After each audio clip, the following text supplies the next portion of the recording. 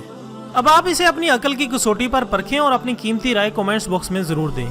اگر آپ کو ہماری آج کی کوشش پسند آئی ہو تو ہماری حوصلہ افزائی کے لیے اس ویڈیو کو زیادہ سے زیادہ لائک کریں اور یہ معلومات دوسروں تک شیئر کرنے میں ہمارا ساتھ دیں۔ کل انشاءاللہ ملتے ہیں ایک نئے ٹاپک کے ساتھ، تب تک کے لیے اجازت دیجیے گا۔ اپنا دوستوں، رشتہ داروں اور گرد و نواح کے تمام لوگوں کا بہت خیال رکھیے گا۔ اللہ حافظ۔